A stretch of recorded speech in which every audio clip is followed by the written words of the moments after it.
Okay, good evening. Thanks very much for coming this evening. It's going to be a special evening, I think, for all of us. And I'm very grateful to Mayor Signer for being able to come and join us this evening. He's had an incredibly busy couple of days in New York, but I hope out of loyalty to Princeton, he has made this special effort to be with us tonight. I'll introduce him very briefly. It's a pleasure to have him here for me personally. He did some work with me when he was an undergraduate here. He's just reminding me about the seminar paper he wrote with me while he was here. He was, as a senior in the politics department, he was a student of George Kateb's, and that was, I think, lucky for both of them. And I think was class of '95. Had a really very successful career here. And he's had a very successful career, of course, everywhere he's been. He has had a wonderful education. He went to UVA to do law school, where he worked with actually an old friend of mine and now a friend of his, Dick Howard, who's one of the great constitutional scholars in this country. He did a PhD in political theory at the University of California, Berkeley. He then worked for a couple of progressive think tanks and organizations. He's been deeply involved in what I would call enlightened democratic politics ever since that time. He certainly has one of the most highly developed senses of civic responsibility of any student I work with at Princeton, and it's really a remarkable career that he's had. I'm not going to go through details at this point, but he is also a scholar. He's written a wonderful book recently. He's written a couple of books, but the most recent one is the book on James Madison, and I imagine he will mention that at least in passing tonight. And this is a combination of talents and interests which is quite rare. It's not a mistake in many ways. He's still associated with UVA. He is a Jefferson type. He would say he's a Madison type, I think, probably. But nevertheless, the capacity and the instinct for reflection and a commitment to the notion that reflection is at the center of democratic action that has been characteristic of his career and certainly is central to the message that he has for all of us. So I'm going to say no more except to say that I consider him one of the best, the most outstanding, and the most admirable of the students I taught here. Very proud to have even that level of association with him. And I'm deeply grateful to him for taking time to be with us at this difficult time in his career and in the country, for that matter. Mike.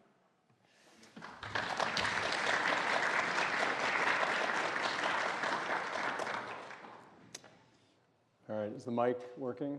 Everybody hear me? All right, well, I want to start by thanking Princeton.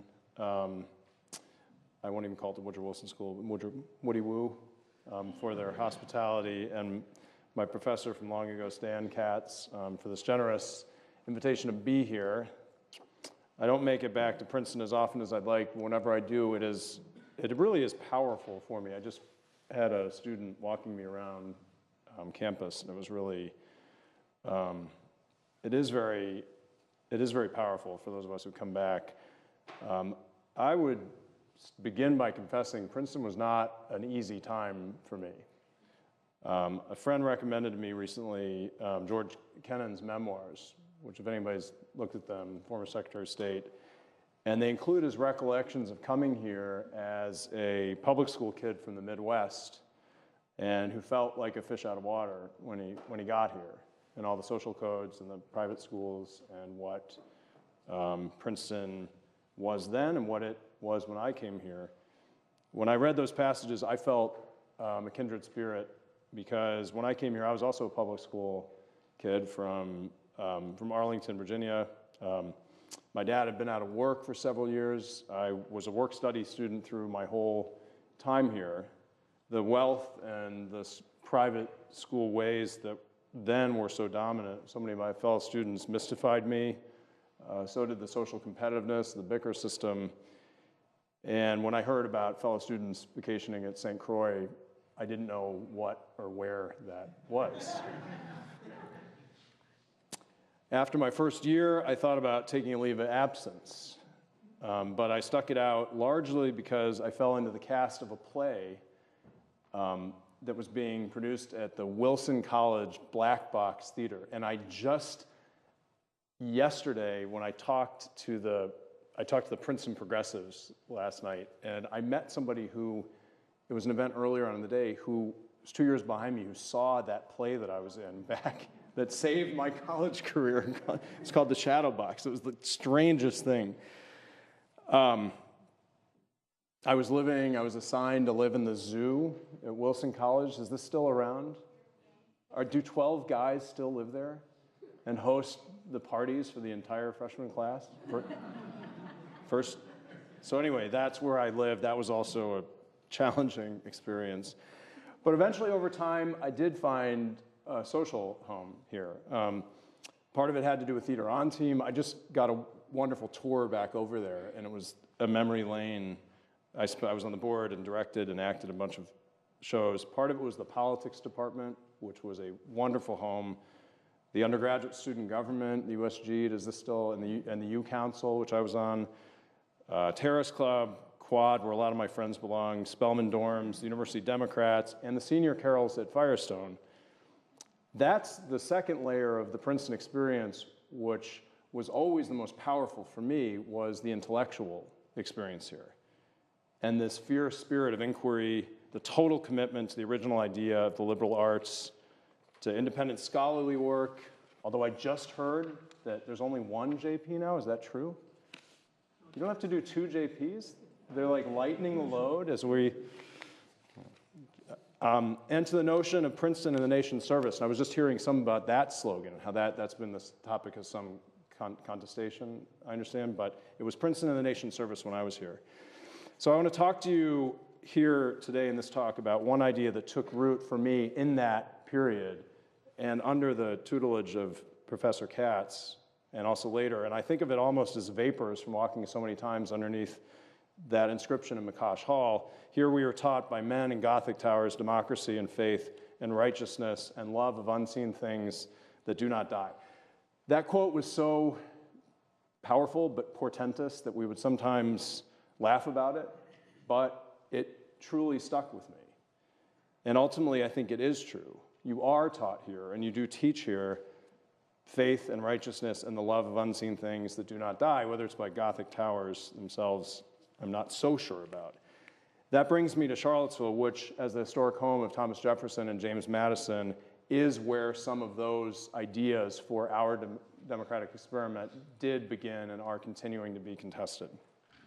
In case you haven't been, how many people here have been to Charlottesville?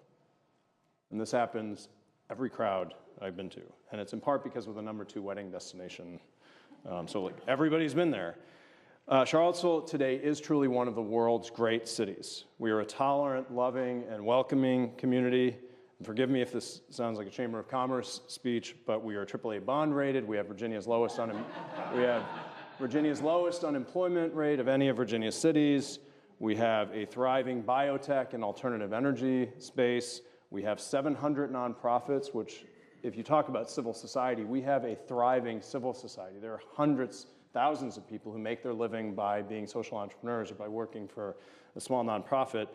We have a major office, the International Rescue Committee, which every year brings, I believe, over about 100 refugees from most Muslim countries who are fleeing tyranny to come and be neighbors and be students and members of our community. And we are also very progressive. We voted for Bernie Sanders over Hillary Clinton. Like about half of America's cities, we have a council manager form of government where city council makes policy, runs meetings, and sets the budget, but where the city manager is the CEO of the government, hiring and firing all staff, directing all operational activities of government, including the police and public safety. That is the form of government we have. It's like in corporations where you have board of directors and then you have the CEO. And people have learned a lot about the form of government that Charlottesville has through the last several months. So I told you about some of the successes, some of the highlights of Charlottesville, and I'm doing that in part because I want to challenge the idea that my city has become defined by the images that people now see on Vice News and have associated with Charlottesville through this horrible last year. But there are still two Charlottesvilles. We have a poverty rate that is significantly higher than the mean rate in Virginia, and it disproportionately affects minorities. A key commercial and residential district called Vinegar Hill was raised in the 1960s as part of an urban renewal program.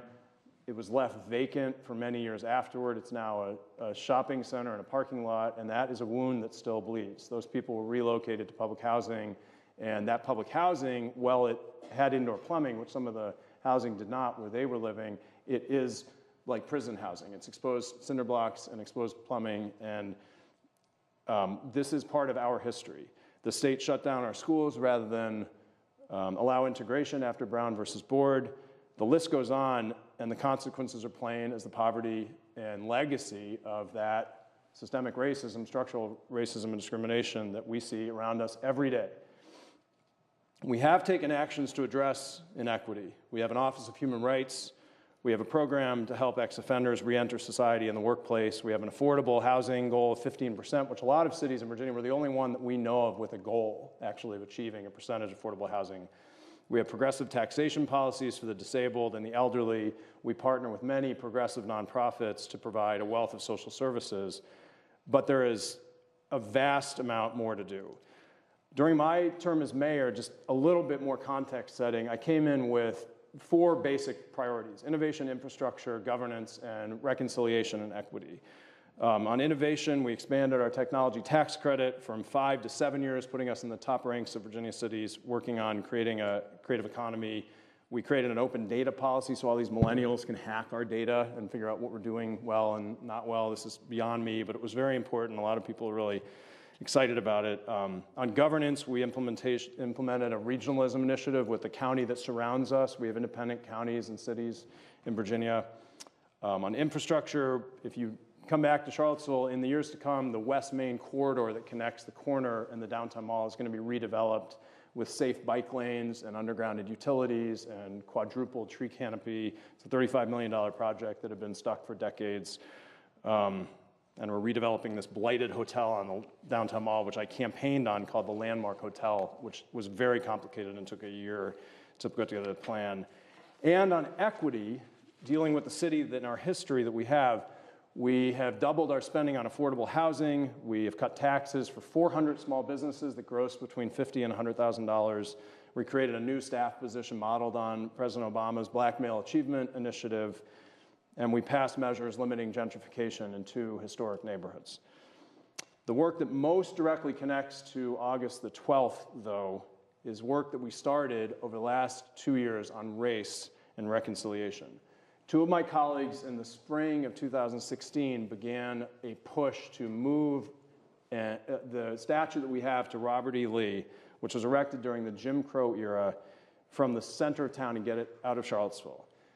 In response to that push, we did something which was to open the aperture of that problem that was being raised in the issue, and we created a Blue Ribbon Commission on Race, Memorials, and Public Spaces, which was charged with changing the narrative in Charlottesville by telling the full story of race through our public spaces.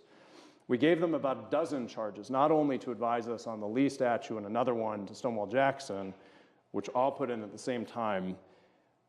In the end, we enacted most of their recommendations, including giving nearly $1 million to the African American Heritage Center that we have, renaming the Lee and Jackson parks. They are now named Emancipation and Justice Parks, relaunching the dialogue on race, which we had for many years and that had been stalled, relaunching something called the Bridge Builders Award, properly memorializing the slave auction block, which right now is a plaque in the sidewalk where people were bought and sold, and actually memorializing that chapter properly in our history, and There's a Daughters of Zion cemetery that was started by a benevolent women's association around the turn of the last century, which had fallen into disrepair. So we committed almost $100,000 to the rehabilitation of that cemetery. Those were, this was part of the crucial chapter of the black middle class in Charlottesville, and these folks were our founding mothers and fathers as much as the white people who have statues to them.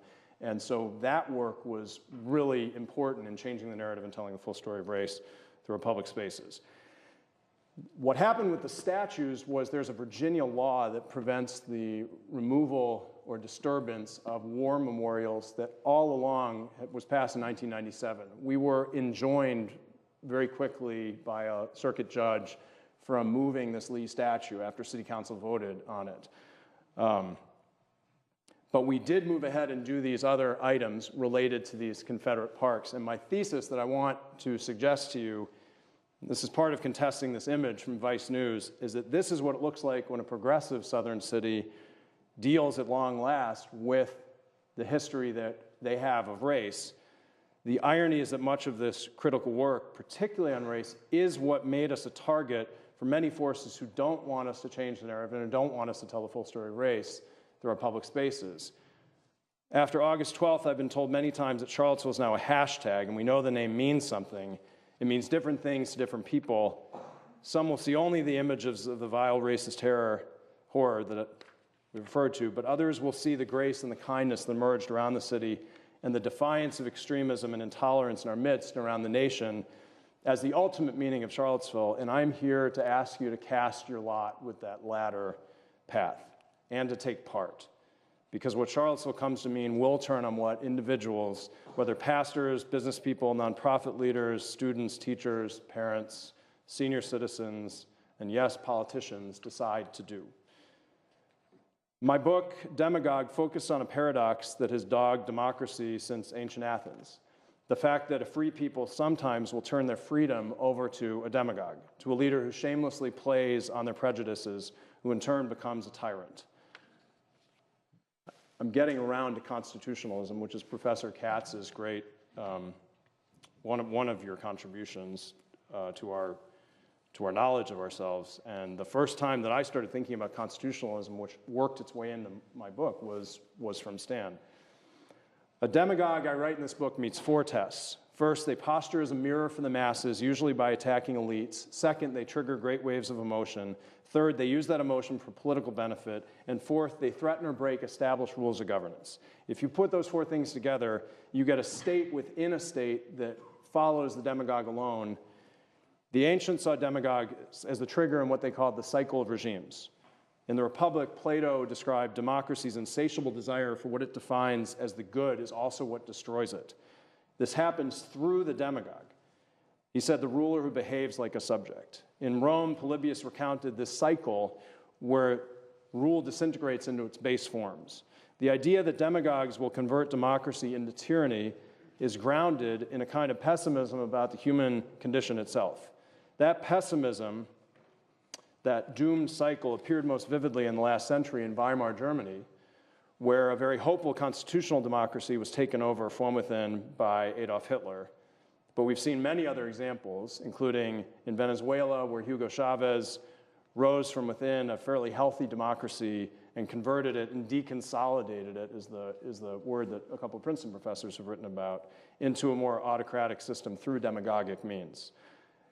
The Founding Fathers were obsessed with the demagogue problem, with the prospect of a demagogue destroying democracy from within. The Federalist Papers, as several historians have noted, begin and end with demagogues. The first one begins with Alexander Hamilton worrying about the military despotism of a victorious demagogue. The entire American experiment sought to arrest the cycle of regimes through a new sort of constitutional democracy premised on the self-salvation of the people, by the people through an agency required and enabled by democracy itself. Their key insight echoed how ancient Athens eventually confronted demagogues through the agency of regular people. And for all of you political scientists, this is a culture argument. I remember I had a professor at Berkeley who said, I don't believe in culture, I don't know what it is. I believe deeply in culture. I think culture really does matter in assessing political history. Princeton's own Josh Ober has argued that over time, Athenians developed many mechanisms to guard against political leaders who would prey on their prejudices. They range from social and political consequence practices to stigmatized demagoguery to the legal practice of actually exiling by lot anyone identified as a demagogue. And that brings us to the present day. For a long time, as this author of one of the only books on demagoguery, I had sort of a franchise on demagogues. I would be asked every year to say whether this person or that person was a demagogue. I was asked whether Herman Cain was a demagogue, and I wrote an article. And I was asked by the New Republic in 2011 to write an article about whether Donald Trump was a demagogue, who at that time was doing a lot of the birtherism stuff. And I wrote that he was not. I applied my 4-part test, and I said that with his glitzy image, he didn't seem to be mirroring the masses and attacking elites, and he didn't seem particularly interested in lawlessness.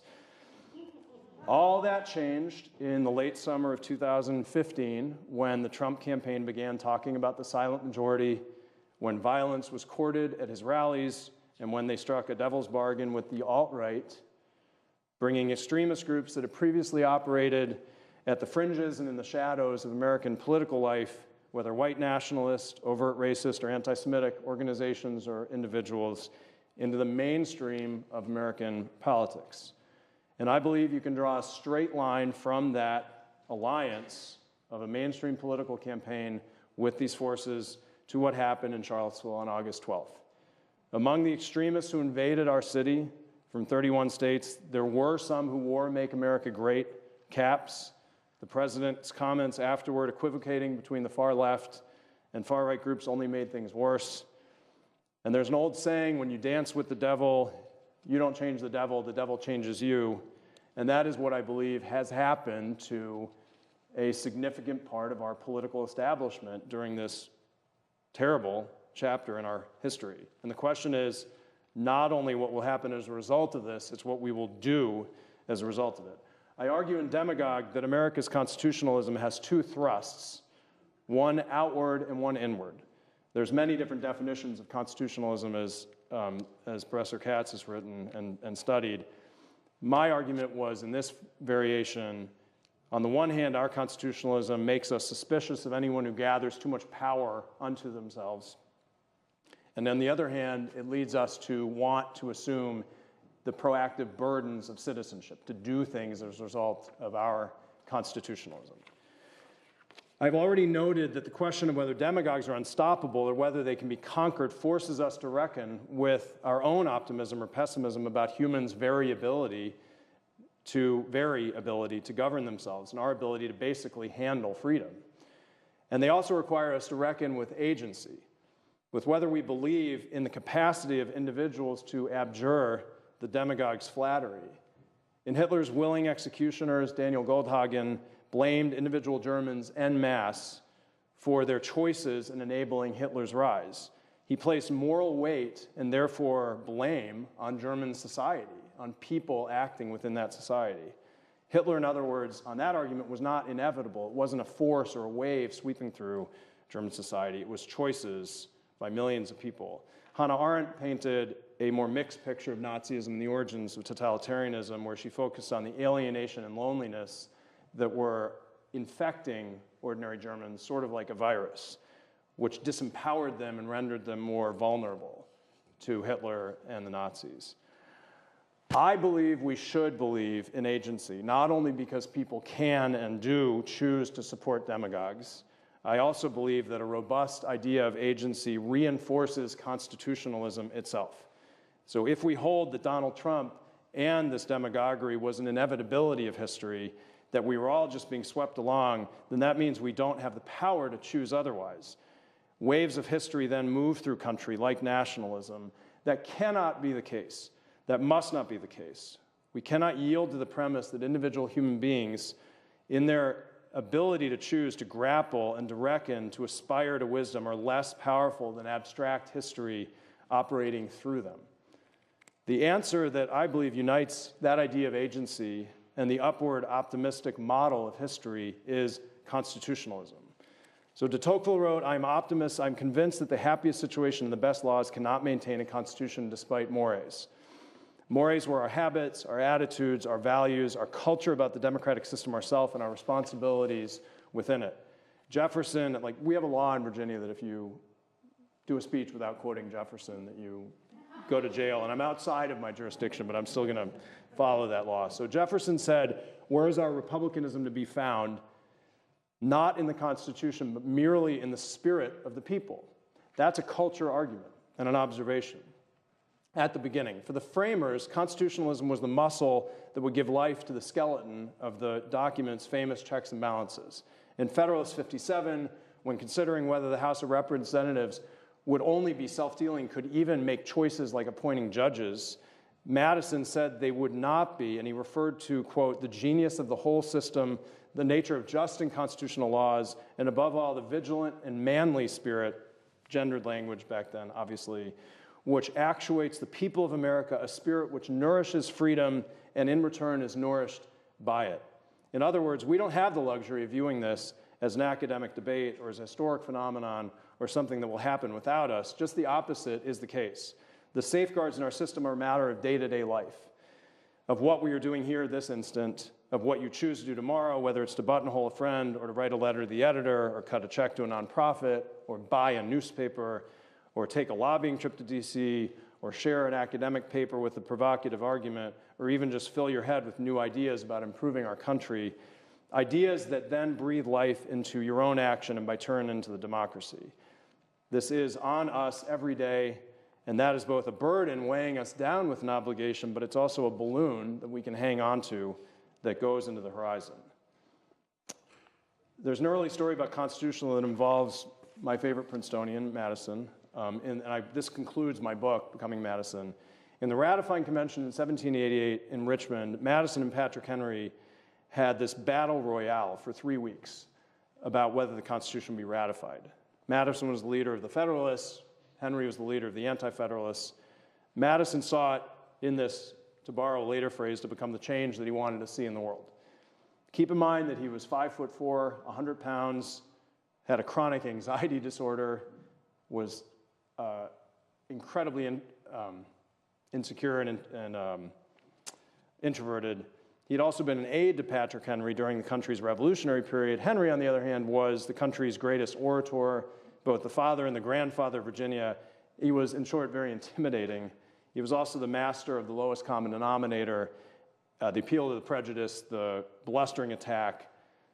Despite having at least 2 crippling anxiety attacks during this ratifying convention, Madison hurled himself into this ring again and again, into the assembly, to take on Henry and the Anti-Federalists. And over the 3 weeks, he subjected to withering logical assaults Henry's blustering and almost nihilistic attacks against the Constitution. One day, they debated the congressional power to appoint federal judges, for instance, coming back to that. Madison began by conceding that while he did not expect the most exalted integrity and virtue from every judge, he had faith in the Republican principle that Congress would have, quote, virtue and intelligence to select men of virtue and wisdom. And he said, is there no virtue among us? Without virtue, he said, we would be in a wretched situation. Without virtue in the people, even liberty would be a, quote, chimerical idea. And he reminded them that the Constitution required confidence from them, from the people who were around him. And then he used that word 4 times, confidence, in 4 sentences. He said confidence was better than the circulation of money for the new country's future. Confidence produces the best effects in justice. So Henry rises to attack that idea. And he snapped, I can find no consolation in the idea that confidence, that virtue could produce itself, and that would actually be the country that was being built.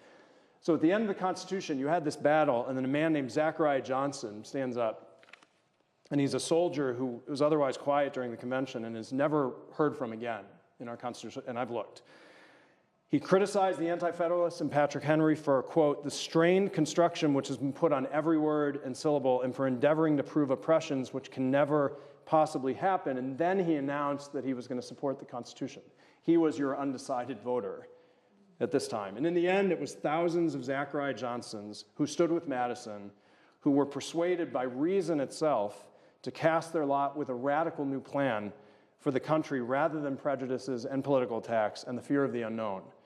Those early victories give us, I believe, empirical proof for the idea that an aspirational optimism, a call to confidence, and this statesmanship ethos is woven into the fabric of American constitutional democracy. Madison later wrote that, quote, "the people who are the authors of this blessing must also be its guardians." In other words, the ultimate checks and balances weren't the institutions, they were the people themselves. This brings me to Charlottesville. Hundreds of bigots came to Charlottesville from 31 other states with the intention of staging an event that would captivate the world and change history in the alt-right's favor. Their intent was to use the platform of Charlottesville to consolidate the alt-right movement into a legitimate force in American political life. That was their described goal. This is the shot heard around the world, one of them said, and another said, this will be alt-right 2.0. They came because we are a progressive community with the values we have. The question is what we're going to do about it and what it all means. Democracy, as I've said, depends on a self-fulfilling belief by citizens and leaders that they can effect changes both large and small. Widespread cynicism, mistrust, and incompetence have created the vacuum that's been filled by this circus, which has paved the way for the nihilism and the violence of this invasion. But American democracy, I believe, has always been strongest when threatened by autocracy, by intolerance, and even by terrorism. We can and we will respond to this existential threat this time around by a return to our founding principles and by returning to the values that brought us here as a nation. Just as the people in towns facing a forest fire gather collectively to cut away brush and clear open land to build firewalls, so America will respond to the threat revealed by August 12th by rejecting extremism and intolerance through our core democratic institutions themselves. In other words, Charlottesville will end up improving the nation by leading the nation once again to achieve the promise of America. I believe that as we deal with what happened, we can develop specific solutions to race and reconciliation in history that reject the shouting matches from both sides and that actually bridge divides and improve our understanding and that do change the narrative. You're seeing such an example with Brian Stevenson's Equal Justice Initiative Lynching Museum in Alabama, which is an extraordinary built environment that is going to tell the truth about this part of our history and that is going to progress us constructively into a new reckoning with that part of our and I urge anybody to look at it for an example. I think civic and public institutions can take firm steps to reclaim deliberation and compromise and civility, which we have seen in the backlash to the president's reprehensible countenancing of the far right in Charlottesville. You also see public institutions taking new work. We in Charlottesville recently sued, with the help of Georgetown University Law Center, 6 of the paramilitary groups that came to our city on the legal theory that they were violating a provision in our Constitution preventing militia groups from operating without civilian oversight. And it's a excellent lawsuit, and there are 41 other states that have these provisions in their constitutions as well. So to the extent that the state depends on a monopoly on legitimate force and that these groups are challenging that by acting like militias in public, this could do real work to challenge and repudiate this horrible trend. I also think that corporate America can step up to address its role, whether it is enabling or platforming hate and extremism and intolerance. We saw that when Airbnb made the very interesting choice to cancel reservations of people who were coming to Charlottesville for the Unite rally. We're seeing it with social media companies right now coming to terms and figuring out what are they going to do about the fact that they are being used to enable some of these forces in our public life. We're entering a national debate about the laissez-faire philosophy that has so far guided the development of the internet. The early internet visionaries were almost like utopian anarchists, and they thought that the absence of central control and of regulation would enable the best in human nature and society to flourish in ungoverned free space. And for a while that might have been the case, but it's plain now that the laissez-faire approach has created not only a Wild West, but a tilt toward might makes right, toward trolling and will to power and almost bestial stereotypes and bullying drawing on our worst demons. And that's what we saw in Charlottesville, where the internet enabled predatory behavior and intimidation that we have not seen much it has been staggering. As an example, I have experienced waves of attacks for challenging the alt-right very vocally and publicly. Just as one example, I received an email this summer where someone had taken the time to Photoshop my face into a gas chamber with a Star of David on my lapel with a picture of Robert E. Lee pressing the green button on the gas chamber. Against things like that, it might be strange for you to tell that when I'm asked often whether I'm an optimist or a pessimist about what happened in Charlottesville, and the answer is that I am an optimist. I firmly believe that we will overcome this dark chapter in our country's history, just as we have other chapters, whether McCarthyism or Jim Crow, through the very values and principles that make us America. We saw that meaning of Charlottesville the day after August 12th, when rallies and demonstrations developed in hundreds of cities around America, from Boston to little tiny cities in Colorado. We saw it at Heather Heyer's memorial service, where her mother, Susan Breaux, so powerfully and beautifully challenged all of us not to let the terrorists silence Heather's voice, but instead to magnify her belief in social justice and equity through our actions. To the extent that Charlottesville revealed a nation that was vulnerable to a firestorm, the years ahead will require that work. It will be sweaty and muscular and at times exhausting, and it'll depend on the same oxygen that fuels fires. And it will be in the same rich tradition that hewed this nation out of the frontier. This passage is in my book, and it's particularly appropriate here because it involves John Witherspoon. So right in Princeton in 1775, Witherspoon, who you all know was the president of Princeton, James Madison's mentor, delivered his first political sermon. This is the year before the Revolution, before the Declaration of Independence, and it was entitled "The Dominion of Providence over the Passions of Men." He called in this for a revolution against Great Britain, but he also provided a bracing vision of the burden and of the glory of American constitutionalism. He said, "Every good man should take a deep concern in promoting public virtue and bearing down on impiety and vice." He described the new democracy coming after the revolution would require certain people to play a special role, to have an amplified role and a demand on them. And he said they would include, his words were, magistrates, ministers, parents, heads of families, commanding military officers, and those whom age has rendered venerable. In colonial America, what did those groups have in common? They were educated, they held leadership roles in crucial spheres of American society, family, the church, the military, towns. And if they weren't elected officials, they had relationships with elected officials, and they felt they could hold their feet to the fire. That is a strong idea of stewardship, an obligation from those groups of people, like Princeton graduates, to have a burden to work to bear down on impiety and promote vice. And I believe that this can work. An article was recently published in the Washington Post with the title, "Charlottesville Unrest Was a Factor for Many Virginia Voters." I think this is certainly the case. The instance that gives me the most hope in the argument that I've been making to you was the statewide elections that just happened a month ago in Virginia. The Republican candidate ran a campaign that was a distilled version of Trumpism. It was naked appeals to prejudice, a relentless focus on Confederate imagery. His opponent in the primary, named Corey Stewart, who lost by like a percentage point, who overcome a 20-point deficit in the polls, ran his entire campaign about Charlottesville. We couldn't get him out of Charlottesville. He was there 3 times.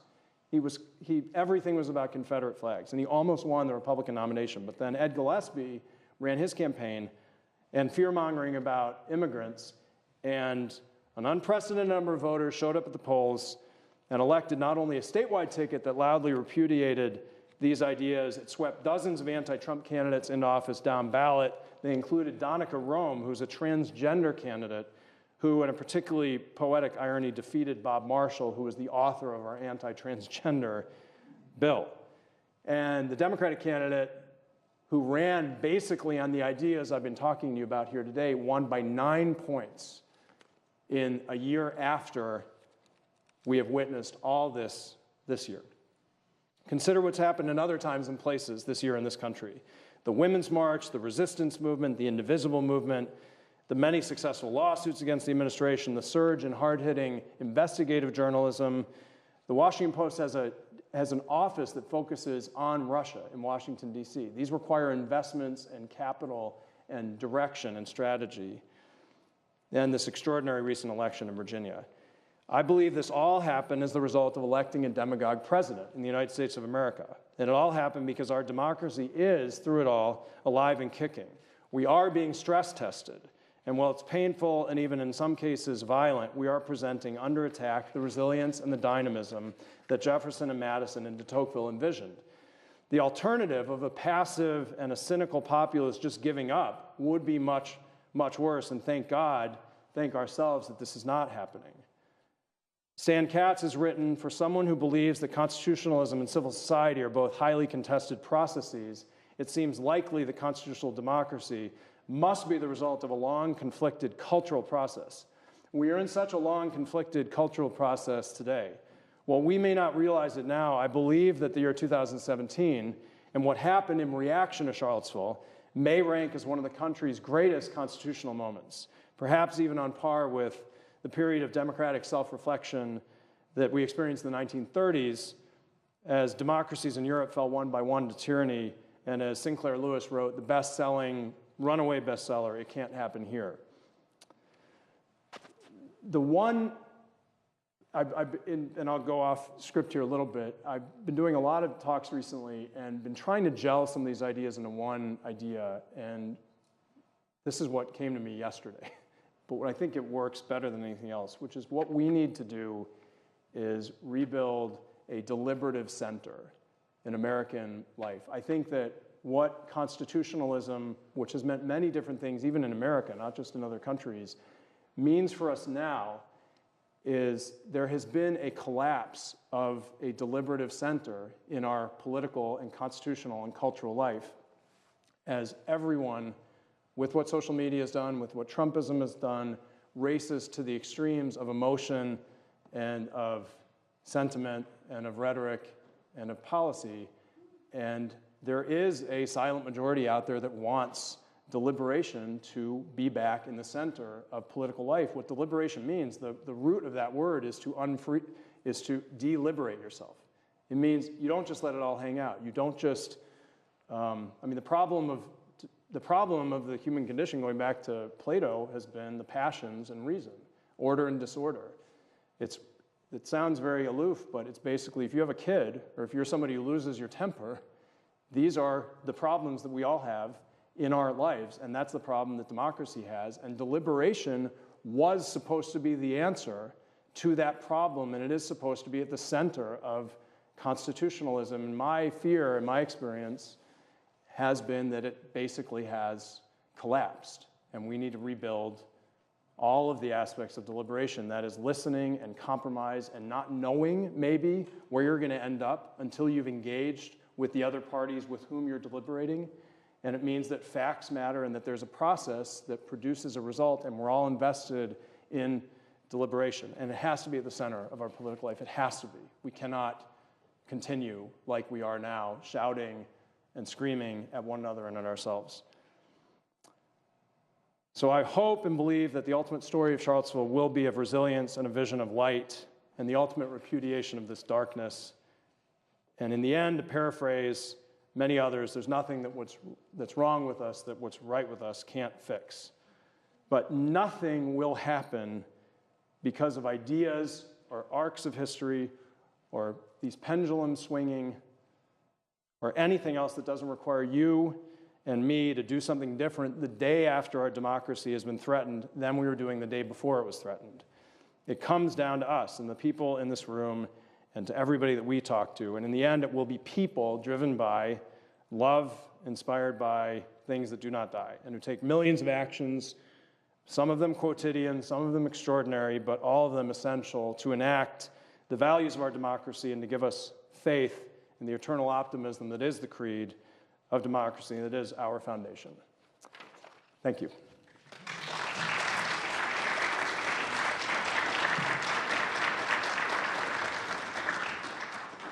Any questions? Thank you, Greg. Yes.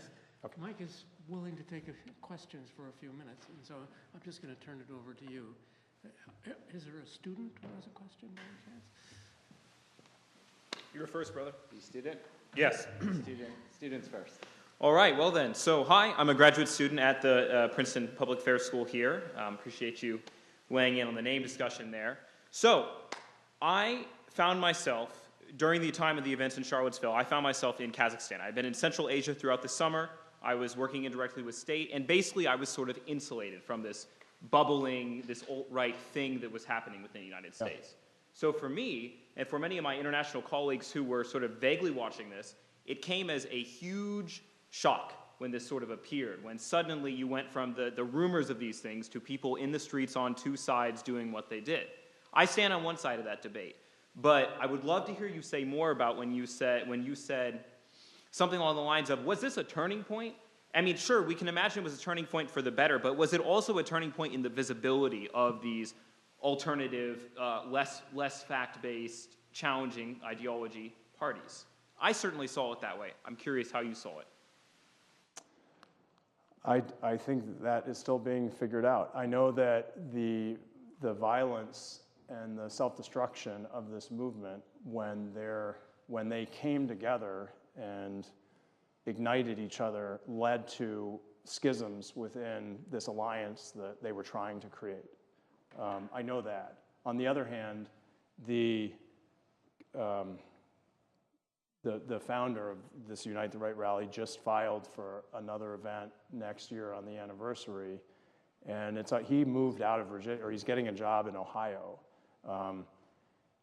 So it's not known right now. I hope that this was, I felt at the time and still feel that this was one of the more bloody self-inflicted wounds of this presidency in the way that they talked about it and dealt with it, and that, you saw that happen in this dramatic fall off. I mean, they had all these people resign from their councils, and Steve Bannon had to leave the White House. I mean, that was significant. Within this, the landscape of the alt-right, I hope that it did deteriorate their coherence some, because it was so obvious. There was no masking any longer what any of those groups were allying themselves with when a neo-Nazi committed an act of domestic terrorism in connection with the cause of the event. But I can't tell you that there won't be more of this going on. Thank you. You're welcome. Thank you for your talk. So you said at the end that you think that we need a deliberative center, but for this entire country's history, the center, the deliberative center, has been racist, from Vinegar Hill to keep the statues and Woodrow Wilson alone. So how do you reconcile that sort of competing interests of we need a deliberative center, and yet the center has a long history of inequity? The deliberative center is also what's given us Thurgood Marshall, and what gave us the Civil Rights Act and the Voting Rights Act. It gave us, it gave us the, women being the suffragette movement and given the right to vote. It gave us the Supreme Court declaring that gay marriage. I mean, my sister was had been married to a man, was in a gay marriage that she got married in Canada, lived in Virginia. She and her wife have 2 kids. So this affected me very deeply. They were unprotected by law.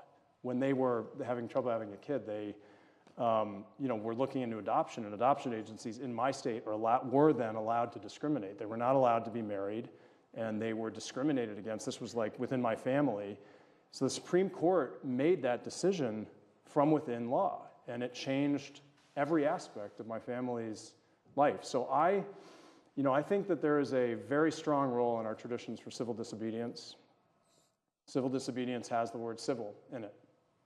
I think a lot of our great victories have come through civil disobedience, and figuring out the exact province of civil disobedience against the deliberative center is one of the richest topics in our history. And when somebody chooses civil disobedience, like many people have, Martin Luther King or many others, it's a very conscious choice within our democracy. But I still believe that we need a deliberative center to achieve results through the system itself, against which civil disobedience is clear what it is. And that's my stance as I look back on our history.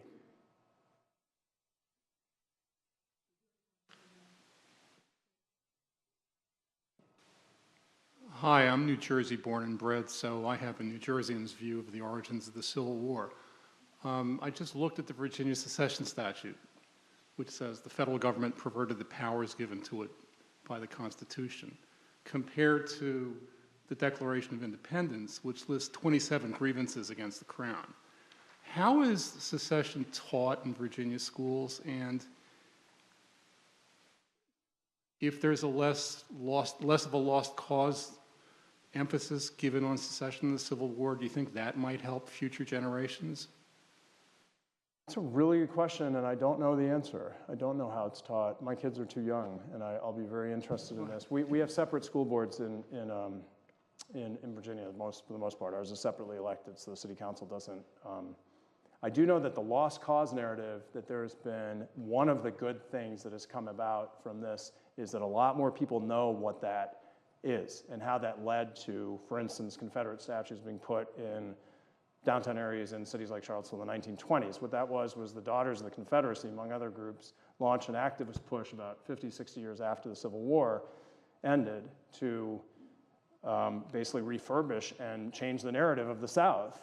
And it was completely entwined with white supremacy, of course. And the nation now is sort of starting to understand what are these equestrian statues doing in our midst, in our downtowns. There's also, it was funny, because not funny, but there are two equestrian statues of generals. And then that became the topic of all the controversy due to we have independent cities and towns in Virginia, which we're the only state in the country that does. And Albemarle County has an area of turf, basically, in our city, in the border that they control, which is where their courthouse is. It's an oddity.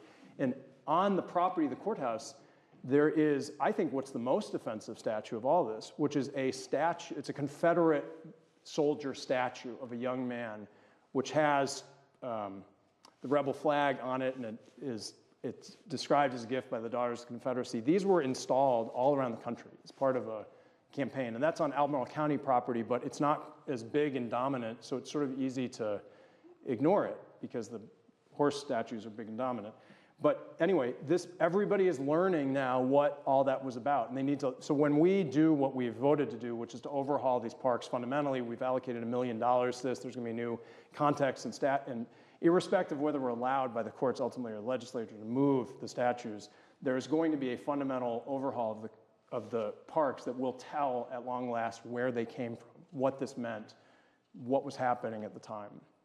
But I would say that the story about secession would be part of that. This might be a little bit disjointed, but I guess I wanted to build off his comment a little bit. And I know that you called for Charlottesville to be a capital of the resistance, and that seems to be a little bit in conflict with your comments on the center. And I just also wanted to kind of ask, you kind of have a little bit of a history of coming a little bit later to the realization of the progressive game, despite the resistance, as in your vote was one of the later votes for the removal of the statue. And like you've mentioned in your Chamber of Commerce, Charlottesville is commonly voted the #1 place to live. But at the same time, and we've overcome Jim Crow, but a lot of your metaphors have talked about the returning to founding principles.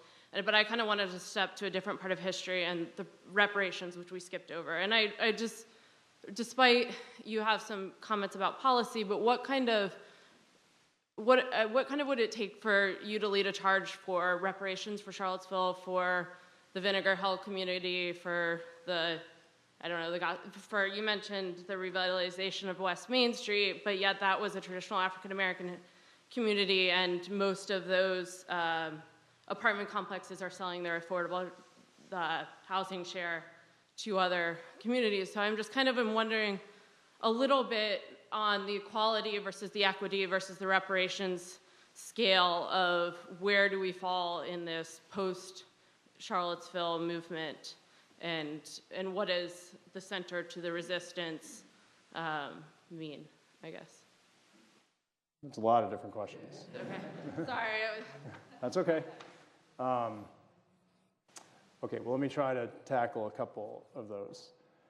I tend to be, there are lumpers and there are splitters, and I tend to be a splitter. I tend to try and look at a bunch of questions together rather than sweeping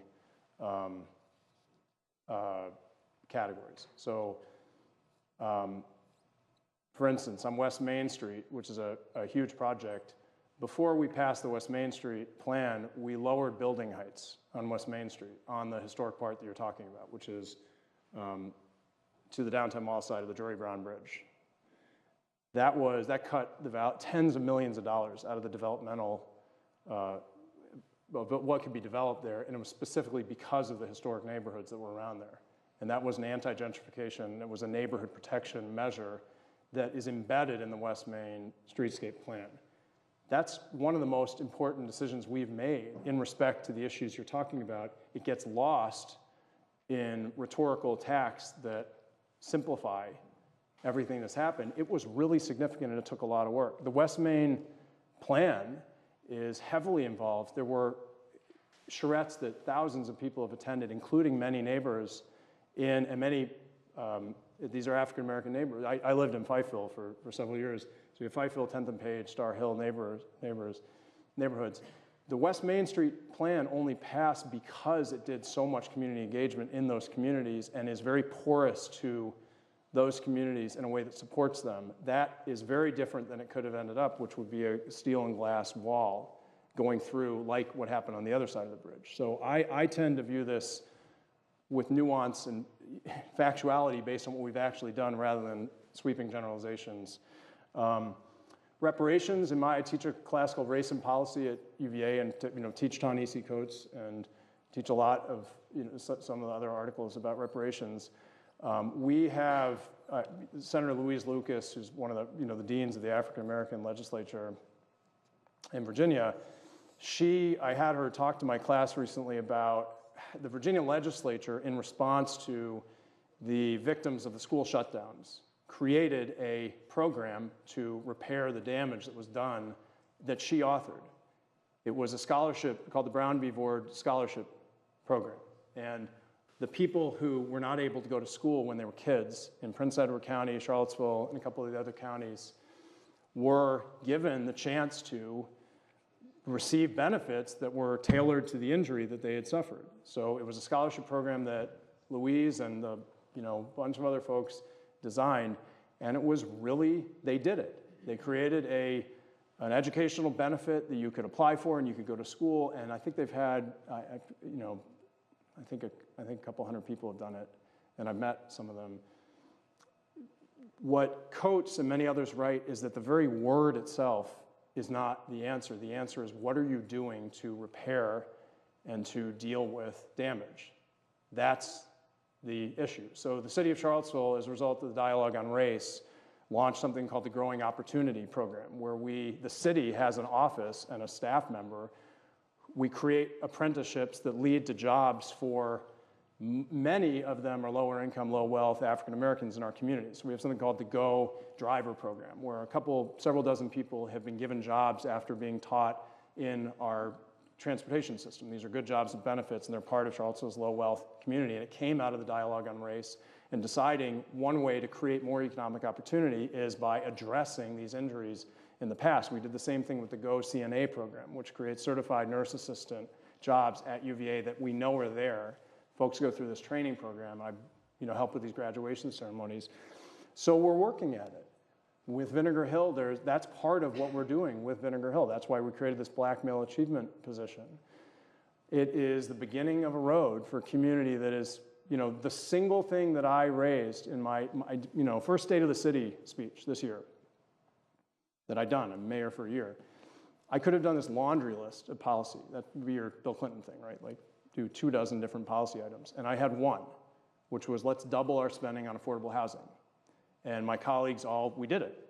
So that was $10 million more toward affordable housing that we agreed to do. We just created after this awful stuff happened in our community, we've created directly over 200 new units of affordable housing, which in a city of 50,000 people is really hard to do because you have to work with experienced developers who know how to use federal tax credits in a small city, which is hard to find these plots. And we have just done that in the last 2 months. And it's really important. And that is, I don't know what you call it, a reparation or not, but it's a direct action that we're using our wealth to try and plow some of those proceeds back toward the people who need it most. And as for the resistance, it's been so interesting how that event has been come to mean so many things to so many different people. And I take it as a sign of the vitality and the dynamism in our debate in a very vigorous city. I called this event, it was a press conference, 3 days after the Muslim ban was announced, after I did a meeting at the mosque where I met 36 people who had come to our community through IRC who had fled tyranny in their home countries, one of them Syria, Iran, Afghanistan, unbelievable stories. There was a guy who was this burly dude who was from Syria, and he told this story about how he and his son were professional wrestlers in Syria, and the Syrian National Army had tried to impress them, force them into service, and they had resisted, and his son had been killed in front of him with a machine gun. And then he ultimately ended up twists and turns going through IRC and coming to Charlottesville. And these people were beyond terrified at what they had experienced. It was a frying pan into the fire experience that they were describing to me in my city. And these are like neighbors. My wife volunteered at IRC. We have a profound tradition of religious tolerance in Central Virginia. This goes back to Jefferson and Madison. I mean, they were expressly protecting the Islamic faith and the Jewish faith. And you have Madison standing up in the very beginning for Baptists, who at that point were being imprisoned and harassed and spit on for preaching without a license. So you had religious toleration is really important. Out of a lot of these southern states, Virginia has been one of the best on not having anti-Semitism. And so to me, it's really important to stand up for these people. We did have Islamophobia coming into our council chambers, and I called this event. It was exclusively about immigration and refugee issues and the idea of resistance 3 weeks into the Trump administration when he had just announced a Muslim ban. Ever since then, it became a massive event. There were, a dean at UVA spoke, Khizr Khan spoke, you all know from the Democratic National Convention. It was this incredible event. There were lots and lots of people who wanted to speak. Ever since then, people said, well, if you're for resistance, then it means that you should be for cutting the military budget, or it's become a reason to be for many, many, many things. I think that's a great debate to have. I may not agree with everybody else's idea of resistance. At that time, 3 weeks into the Trump administration, the most important thing to me was to resist in favor of religious toleration, not having this group of my neighbors be made to feel like enemies in their own country. I think we're going to stop now because I promised. Do you have one? I do have one. Okay, we'll take you. So you talked about corporate responsibility with respect to the rise of new technologies being used as a platform to gain visibility for these alt-right groups. And I was just wondering, the bulk of your speech has been talking about the spirit of the people and as of the people having a responsibility to combat this. And so I was wondering where you think that responsibility really lies, the bulk of it with the people, with the government, or with the corporations in combating these things. And if it's the government, how do you reconcile that with the more narrow view of the founders of the responsibilities of the government? It's a great question. I think it's like the question right now. I was in Silicon Valley doing some talks about a month ago, and I was the headquarters of Salesforce and of SurveyMonkey, and did this dinner with some different tech companies. So corporations are, depending on your view of shareholder rights and governance, they are free to do what they want. They do not have the commitments of governmental officials under the constitutional dictates of like First Amendment law around having to allow Klan rallies, for instance, if there's not evidence of specific incitement to imminent unlawful action. So for instance, I think that the right answer is all of those parties. Obviously, some of these massive social media companies are becoming like utilities because my feeling about Facebook now, and this increases every year, it basically has become the the political landscape. Opinions are being formed, videos are being watched, people are acting almost on Facebook. And if it becomes required for governments to communicate to their constituents through Facebook, which it almost is now, you're starting to see it shift and almost become like a utility, like the telephone companies were a long time ago. So you may start getting into areas of government. I mean, this, when they testified in Congress recently, this was something that senators and congressmen are very interested in. I think that activism among regular people about what all these companies are doing is, so when PayPal was under stakeholder activism, when they changed their policy to basically deny their tool to extremist and violent groups, that's a significant change at the corporate boardroom level, right? And they chose to do that, but it was in conversation with activist groups and with interested publics. Why do they do that? Some of these other companies are choosing the laissez-faire approach, and they're saying we should mirror the government. We should be neutral. We shouldn't pick winners or losers. My position is that if you look at any country, the corporate sector and the private sector can enable a slide toward authoritarianism. They can try and halt it. And this is a time for choosing for a lot of these companies. And it's not just social media. I mean, I was at an Anti-Defamation League dinner recently in Washington.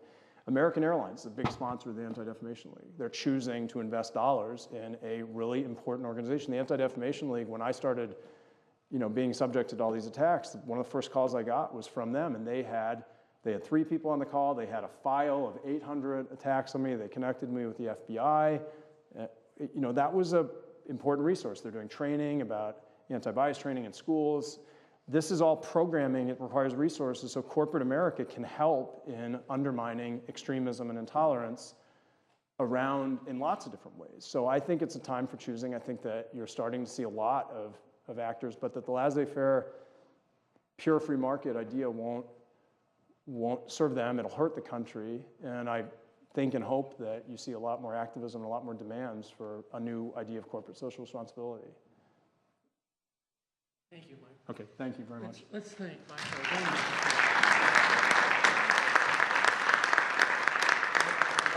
Thank you for having me.